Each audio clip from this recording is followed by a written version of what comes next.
And we're live. Woohoo! And this week we have the amazing Louise Miller, who's one of our first people to be recommended as a guest on the show. So, no pressure. No pressure. So, Christelle mysteriously muted herself, so I don't know. She looks a bit frozen, so that may be why she muted herself. But for obviously you're world famous. Oh, that's a bit. So, well, obviously you're world famous, but for the two people in the world who don't know who Louise Miller is, can you please describe what you do and why you're so wonderful? Yes. Thank you, Tim. So I'm Louise Miller. I am sometimes known as the Genie for Your Genius. I'm a productivity mentor, founder of Make It Happen Club. And basically, I wish I was world famous. Sadly, I'm not. But I help solo business owners who have too many ideas and not enough time. I help them to stop faffing, stay focused, take back control of their time so that they can get the important things done and actually see some tangible progress in their business. And yeah, I do that through Make It Happen Club, which is a really lovely, calm, quiet space where I support people with planning. I've got In It Together, which is my one-to-one mentoring. And I've also got a podcast called Unfrazzle, which is bite-sized kind of snackable insights to help people stop faffing, stay focused and be kind to themselves. So, yeah. Okay. So how did you... I got a message from Christelle saying her internet went down. So bless her. Okay. That's a convincing enough excuse. Or like a dog get the cable or something. But how did you end up as the kind of get it done person? How did you end up realizing you had a gift for helping people to actually do stuff and get stuff done? Like how was that journey? Was it just something you'd just been always good at, or something you suddenly learned yourself and then you thought, I can teach other people this? Yeah, I think it's been a journey, it's been a process. It has always come quite naturally to me to be organized and very logical. I'm quite an organized brain, quite methodical in the way that I approach things. And when I originally started my business, which is, God, that's going to be 8 years ago this year, I started out as a VA. So I was actually doing the doing for people. Yeah. It was never really the thing I wanted to be doing, but it was, a nice transition from, I don't know why it wasn't easy, but it was a kind of nice transition. I got fully booked quite quickly and I got to see behind the scenes of a lot of people's businesses, which was a real kind of privilege. And I realized that a lot of people were struggling with things that come quite naturally to me. So I then realized I wanted to be helping them to get better at actually figuring out what's important and prioritizing and getting organized and getting stuff done. And I started out by creating courses and trying to teach people productivity. And then I went, no, this isn't it really, because what I found was it was great people would learn the thing, but then they would go back into their kind of default patterns again. So what I came to realize was that actually I'm better when I'm actually in the trenches with people, holding the space for them consistently, and I'm kind of in it with them, which is why it's called In It Together, my one-to-one work. Helping them figure out what on earth they're doing and what's important. So it's been a bit of a journey in terms of the way that the business has evolved, but that's kind of where I'm at with it at the moment. So how important is that social element? From the sounds of things, it's not something that you can't necessarily do as a course. You can't tell people like, just go and do this course and it like press button way and be. Was it the people weren't doing the course, or is it something that you literally need that kind of mentor figure sort of thing to get stuff done? It's an interesting one. I've got a course about taming your to-do list and people love it and it works for them. So that kind of is very helpful in that small space of getting a to-do list organized. But the mentoring that I arranged was like a 12-week mentoring program where I was like, now we're going to learn how to manage your time and now we're going to learn how to do whatever. And it just, I don't know that it wasn't working for them. It wasn't feeling right for me. Yeah, I don't know. I think there's something about wanting to go, right, what is actually on your plate? What are you dealing with right now? Let me help you figure that out, rather than just doing some kind of hypothetical, theoretical thing. And the other thing I kind of came to realize quite early on was all of these books about productivity and the hacks and the courses and the tips and the tricks, I think are actually quite damaging, because sometimes you might land on the thing that works for you and you stick with it, and that's great. But what I see happen more often than not is that people, and this happened to me, that's how I know, because I've had this experience. I bought Get It Done by David Allen and went, or Get Things, whatever that book's called, and went, oh, hooray, this is going to solve all my problems, and invested a huge amount of time and energy and money in getting myself set up, and it didn't. And then I felt even worse about myself. I kind of want to be holding people's hands while they figure out what works for them. Yeah. Rather than this is what works for me, do it like this, because I don't think that ever works. Yeah. Well, I mean, it's something I've been mindful over the last couple of years. The things I've been, quote, successful at have involved an awful lot of filtering of information. Like, there's so much, we're almost at an age where there's so much information out there, and a lot of it is not, either, as you say, is not appropriate for everybody, but is appropriate for some people. Yeah. And a lot of the time, it's just not appropriate for anybody. Yeah. So how did you go through, like, what? So this is going to be a difficult question to, I was going to say, what have you came to the conclusion works in the kind of organisation and kind of getting stuff done space? Let's just say for the majority of people, for the people who can't just get a book off the shelf about GTD or whatever it was, and can't, like, they've tried all of them and they don't quite work. What have you found actually works for most people? Is it some sort of system, or is it just a case of working with somebody and getting stuff clarified in their mind? Oh, such an interesting and difficult question to answer. So yeah, but it's a good one to explore. I think it's more of a philosophy for me that I think works for everybody. Yeah. And there's this thing that I call progress cycle, which is where you start by pausing, then you reflect, and then you make a choice, and from there you take action, and then you complete, and then you keep going around in that progress cycle. Yeah. And I think if people can find a way to work with that, so it's not a system per se in terms of here's a spreadsheet or, here's how to manage a week. But I think if people can give themselves, even if it's just a small moment, to step back, go, right, what am I doing? And you can use this whole progress cycle thing in macro moments. Macro, that's not macro, that's macro. Yeah. In the big moments and in the small ones. Like if you find yourself sitting at your laptop and you're wasting time just scrolling your Instagram or your LinkedIn or whatever, it's probably because you didn't sit down with a really clear intention of what you were going to do in that moment. Yeah. So taking that pause, making a choice is a thing that I think can work for everyone, but people don't give themselves that space. So I know people don't like it when I answer that question with something that feels quite philosophical and woolly, but actually if you can use that in practice, the kind of pause, reflect, choose, and then take action, because productivity happens before you actually do anything. Productivity happens in choosing what to do. And you can't do that when you're in a state. You need to take the step back, pause, reflect, and then make the choice, and then you can move into action. It's not always easy, and it's not what people want to hear a lot of the time, but that's what I see working for people. So there must be an element of coming back to the whole filtering thing again, but I suppose in work tasks, like the people who come to you, there must be a lot of them who are doing a lot of things where either they're not doing it efficiently, and that's what's taking their time up, or they just shouldn't be doing that task at all. They should be outsourcing it, or this whole elimination, outsourcing, whatever. And people say, what task can you get rid of? Like, how's your kind of approach to that? Is that something you preach, or is it a bit more nuanced than that? Oh, it's always nuanced, Tim. But I think in Make It Happen Club, part of the process there is like, okay, do a whole thing where you're going, right, what have I actually got to do? What do I need to do? Then you step back from it, and then you come back to it and look at it again and go, what do I actually need to do? Because I think what a lot of people is they write the big old list and then they just try and get on with doing it. Whereas taking a step back and going, really, do I actually need to do this? And then in that kind of section of the process, I ask the question, are there any shoulds on there that feels like something you should be doing, but actually you don't really want to, or it's not important? Yeah. Is there anything you can delegate and outsource or ask for help with? And is there anything that you've just written down where you've gone, do you know what? I don't know why I wrote that down. I'm going to put a line through it. Yeah.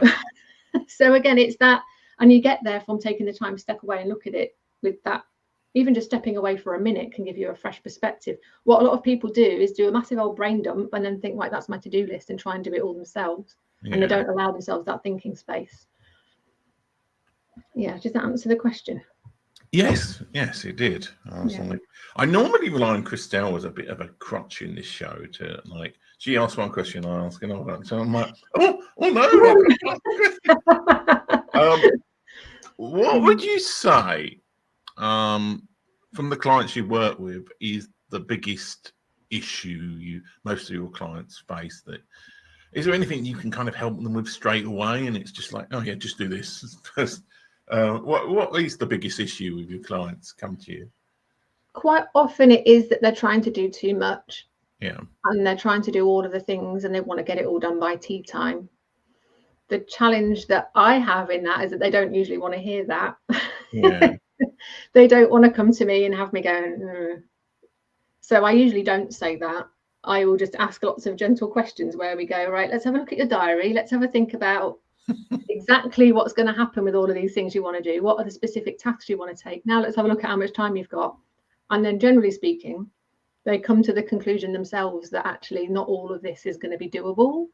Yeah. And from there, again, you make a choice. What am I actually going to do, and what am I not? What am I going to allow myself to not do at all, or that can wait? And that choice is a really powerful thing, because otherwise what happens is they just try and do it all, and then they feel really rubbish about themselves because they didn't get it done, and they think that means there's something wrong with them, when actually all that happened was they were really unrealistic. So it's kind of a hand-holding thing around having too much to do. And I don't know that ever goes away for people. People still keep coming to Make It Happen Club and going, oh yeah, I overestimated again how much I could get done. Yeah. But their mindset has changed, because they're no longer seeing it as a pass-fail situation. It's more of a, oh, well, that was interesting. Yeah. Let's see what's still important that I can do this month, rather than flogging yourself for what you didn't do last month.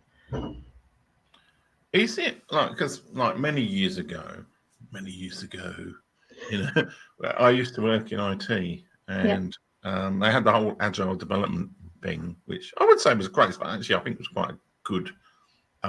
It's just one of the most horribly abused for people who didn't really understand what it meant to use it. But they had a very much like, you should be reserving the amount of, like, actually saying you're going to do the amount of work you know you can do, and if you do too much, and it's so, is that something with your clients, you kind of help them to think like, let's cut it right back to the stuff we know we can definitely do, and then try and add on extra stuff as time goes on, something like that? That absolutely comes into it. It's a case of helping them see what the things they absolutely have to do. Yeah. And what are the things that would be nice to get done, and just, that kind of prioritizing thing. But Janine won't mind me saying this, because she's posted it on LinkedIn today. It was Janine Coombs who introduced us. Yeah. She's said that one of the most powerful things for her is realizing that trying to do a million things and then not really achieving any of them is a bit rubbish. It's a bit better to choose to do a few. Choose to do a few and actually get them done. I think the challenge is a lot of solo business owners and really creative people, they want to be doing all the things, and trying to choose which thing to focus on feels like choosing their favorite child a little bit. So that tends to be the challenge. But it all just comes through experimentation and figuring out. I had a client who thought it would take her half a day to prepare for a speaking gig. It took her a day and a half. And we noticed that, and I've written it down. And next time she's got to prepare for a speaking gig, it's like, right, where's a day and a half? So people are notoriously bad at estimating how long things will take. I think that's kind of human nature, really. Yeah. I mean, obviously we're talking about business people here, so in general, most people want to make enough money to actually survive in their business. Kind of nice, So how important, when you're talking to your clients about, so that they could have like their paint the living room or do this client work and stuff, And they may be like the painting in the living room was good for their social health, but it's not going to pay the bill. How mindful do you have to be of like the revenue implications of those tasks and helping them concentrate on what's actually bringing the money in? Yeah, no, that is a really good point. I think at the beginning of every session with my private clients, and in fact, Make It Happen Club, we do this as well. It's looking back at your goals to decide, to get real clarity on those sorts of things, like how many clients you need, all that kind of stuff. Yeah. And then again, putting that to-do list that you're creating for yourself and the plan you're creating for yourself through that filter of what is actually going to move the needle for me, what is going to get me there closer. And obviously I can help people figure that out if I'm working with them one-to-one, but in the club, they're getting the guidance from me to think about those things, which a lot of times they wouldn't. But it is a real balancing act, because I do also want to make sure people are enjoying the life that they're living now. And it's not about flogging yourself, hustling all the hours under the sun until you reach some kind of mysterious destination, which, do we ever really get there? There's always something else to reach for, isn't there? Yeah. So I will always encourage people to make sure they're allowing space for the fun stuff and the rest and all of that, because that is what gives you the energy and the motivation to keep taking action. And the difficult things, if you're sitting at your laptop the whole time trying to take action that's really difficult and hard, is going to feel 10 times worse, because you've not boosted yourself in any way. You've not gone out and got some inspiration or got some air, all of that stuff. We know this. So I will factor that in as well when I'm talking to people, to make sure they're taking care of themselves. Okay. I'm winging this quite a lot today. That's all right. So am I. Christelle might come back, but maybe like the internet is some excuse she's run off after a dog or something. You don't know really. But, when it comes to people's personalities, there is the whole introvert and extrovert, and I know some people claim to be somewhere in the middle, but in my experience, that's usually a little bit. How do you assess people's personalities when you're working with them, as to how much interaction they need with other people, or is it the case that you think most people need interaction with other people, or they would be joining the club? Yeah, no, I don't do it from that perspective, not from an introvert extrovert point of view. What I do is I ask most people that I'm working with to go and do Gretchen Rubin's 4 tendencies. Oh, okay. Yeah. Have you done? Are you familiar with that? I used to listen to a podcast. I can't tell me what the 4 tendencies are, and I'll probably remember. I will. Okay, so she basically has created this framework, which is about how you meet inner and outer expectations. Inner expectations being things like going out for a walk where no one's going to hold you accountable, and outer expectations being like showing up for a client. And the 4 tendencies are obliger, rebel, questioner, upholder. Yeah. And the reason I ask people to take that quiz and let me know the result is because it guides me into how I can work with them and support them best, because a lot of the advice out there about productivity is either tailored for upholders or obligers. Yeah. Which leaves the questioners and rebels feeling like there's something wrong with them. Yeah. So I will tweak my approach based on where they sit kind of in that spectrum, and there is crossover between them, and obviously it's not about putting people in boxes, but it is figuring out what they need to be able to get stuff done in a way that feels good to them. Because I don't know whether you've seen this, I see it all the time. It's like very well-meaning coaches who've put a really lovely spreadsheet together that is like, well, you just need to fill this spreadsheet in and then you just need to go and do the thing. Simple. And everyone's going, oh yeah, because it sounds really logical and it makes sense. And then a week later, it's not working for them. And it's usually because those things have been designed by upholders. And an upholder is somebody who, if it's in the diary, they've said they're going to do it and it's in the diary, they will do it. And I think that is the smallest group. I was an obliger when I did the test many years ago. Yeah. So I think I have rebel tendencies as well. I'm not entirely sure what the difference was. Obligers need accountability, generally speaking. So we need to turn everything into an outer expectation, and a rebel will just stick 2 fingers up and go no. So you've got to find another way in with those people. I mean, there are so many different personality and other tests out there. I mean, I think it's one of these things, you just do it and then you're not going to be assigned. I mean, I've been so tempted I might make one up, like some assessment thing, but you're not, or just because you do a test and it says you're an obliger, it doesn't mean that that's like this somewhat more glamorous category out there. You can be if you want to, but it's just for that kind of self-awareness, I suppose, isn't it? Absolutely. And I think that was kind of the starting point for me with doing what I'm doing, is like helping people figure that stuff out, and it not being about putting you in a box, but about actually freeing you to do things in a way that feels good, rather than, and I think going back to what you were saying about filtering information, I think that self-awareness, that it takes all of us time. You don't start your business and immediately, no, I know everything I need to know about myself. So you do have to go around the block a few times and make some mistakes, but it's that learning, that self-awareness that allows you to filter that information and go, yeah, no, I know that's not going to feel good to me. It's not going to work for me. And I find the personality stuff really helpful. It's why Janine and I work so well together, because we're opposites and we can complement and support each other. If we were both exactly the same, we wouldn't need each other really, but we'd both be stuck somehow. Okay, so let's talk about let's talk about your relationship with Janine. We had Janine on the show, like, I don't know, a couple of months ago. Yeah. And I know you two work closely together, because I think she came to the conclusion you do all of the stuff she's not very good at very well, and it probably works vice versa. So how does that partnership work you have with Janine? Yeah, oh God, it's been such a game changer, I think, for both of us. So I think she said when she was chatting with you, I came to her because I was like, I know that the work that I'm doing is needed and I know it's valuable, but I can't figure out how to position and talk about it, and help. So, and that's her genius, is helping people figure all of that stuff out. And the more that we were talking about what I do and how I work, the more she was going, I think she needs, I think she's talking about me. So I was her client, she was my client. And she's very right-brained, creative, lots of ideas fizzing about all over the place. She's brilliant at starting things, having ideas and stuff, but by her own admission, she would say she's not a completer finisher.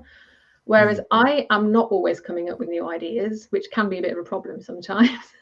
But I am able to see things through to completion, and I'm able to help other people stick with it and understand that why it's important to stick with it and how great you're going to feel when you're done. So we do kind of support each other in that way, and it has been a game changer. She's kind of getting more done, able to get things out in the world that she was struggling with before, and exactly the same for me, but for different reasons. I'm getting content out because she's helped me to understand how to articulate what I do and what to talk about, and she's got into a really lovely habit where she's being more productive than she's been before. So yeah, it works really well. So you're the organ grinder and she's the monkey then. I wouldn't say that at all. She'd kill me. No, but I mean, yeah, I'm not doing any of the doing for her. It's just helping her understand, holding the space for her to figure out, for everyone that is in my world, to figure out what they actually need to be doing. Because again, I don't know whether you'd relate to this, but a lot of people like Janine, who are really right-brained, fizzy, creative ideas popping people, they want to be going at 100 million miles an hour. Yeah, I do relate to that personally. And I think that is one of the things that I offer, is the space and the quiet and the calm to go, hang on a minute, what are we doing? Yeah. Yeah. So, I mean, how much... I mean, there must be a lot of people who, coming back to, similar to the previous question, but there must be a lot of people who don't make that step of like coming to join an organization like yours or come consult with you. And it's just because they are under that constant pressure all the time to succeed financially. Is it really? It's a mindset thing as much as anything, to kind of say like, we don't have to be 100% all the time. Is this why so many entrepreneurs burn out, for example? I think so. Yeah, I think people for some reason think that they should be able to do the implementation stuff on their own. Yeah. And they're very willing to pay and invest in information and going and getting inspired, but they're not so willing to invest in the getting support with the implementation. And I think from the conversations I've been having with people, there's a lot of shame People think they ought to be able to do that themselves. That's the easy bit, isn't it? Mm. And it isn't for a lot of people. It really isn't, because their gifts are elsewhere. And I think, yeah, I wish that more people would accept that they are brilliant at the things they're brilliant at, and they might just need somebody to hold their hand with the other stuff. Yeah, it kind of breaks my heart a little bit to see so many people running around like headless chickens, trying to do all of the things, trying to keep up with the Joneses, chasing a version of success that actually isn't theirs, all of this stuff that people do when they've got their head down the whole time, running at 1,000,000 miles an hour. When I know that if we could just all take a step back, have a collective big deep breath, and remind ourselves what's important to us and the steps we're going to do to get there. Make It Happen Club, the only voice people hear in there is mine. Yeah. There's no sharing on purpose, because I think it's Yeah. not a community in that sense. I mean, it is. People feel really supported and held by sitting in a group, but it's the antidote to all of the noise that's out there. It's a space for people to be in their bubble, be in the bubble of their business, be guided by me to make their own decisions without going, oh, that's a good idea that person's doing, or maybe I should be doing that. Oh, what about this? What about that? It's that quiet 90 minutes once a month. So you're kind of like you're the center of the web, and nobody can see the other people on it. Yeah. I mean, we do a tiny bit of sharing at the end, which is always really lovely, and I feel always very inspired. But for the most part, all you hear is me. Yeah. Okay. So, what would you say is the number one thing that people should outsource, that as business people, that they do themselves?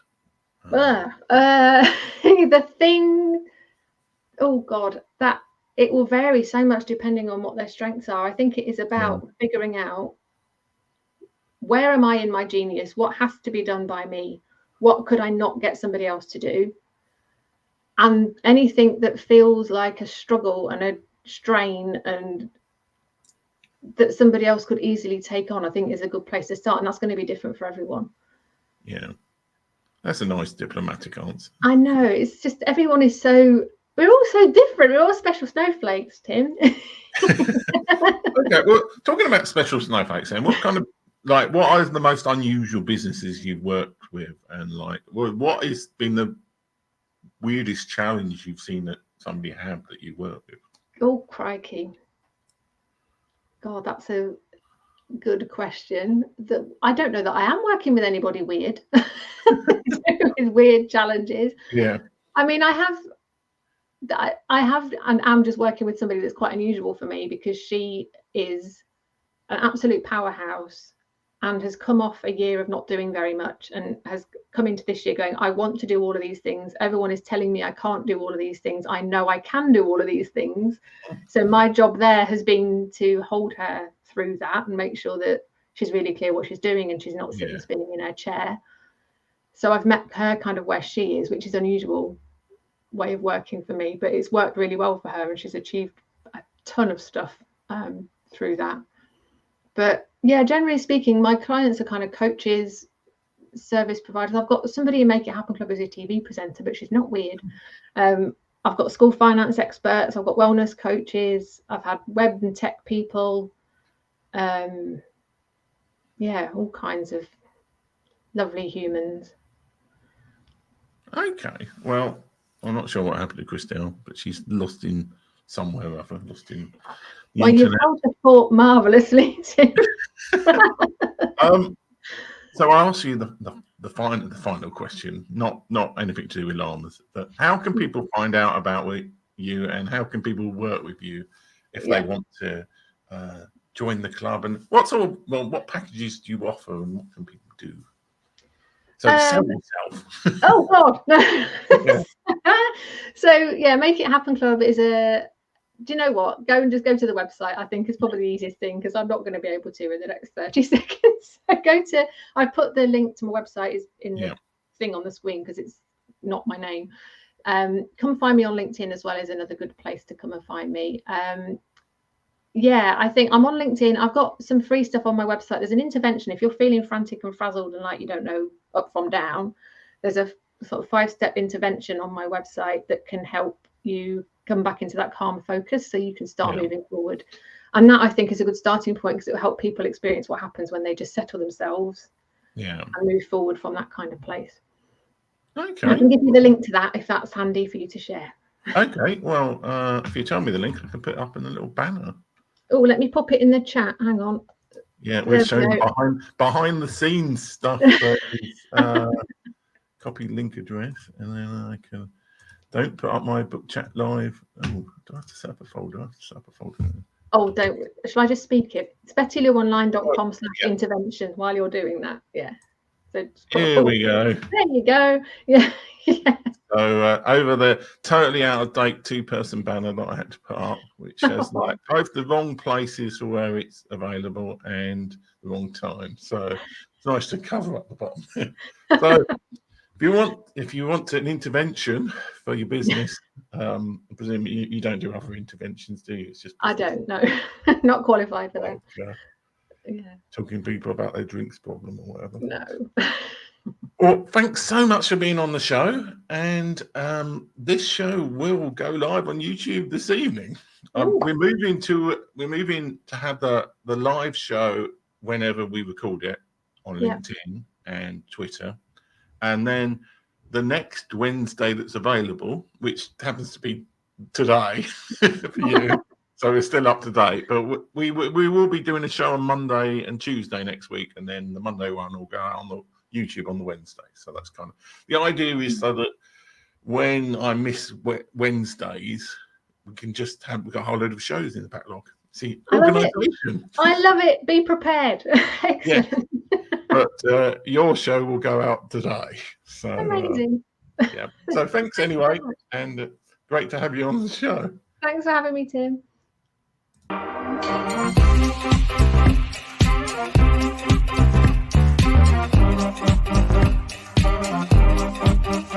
This is what God requires.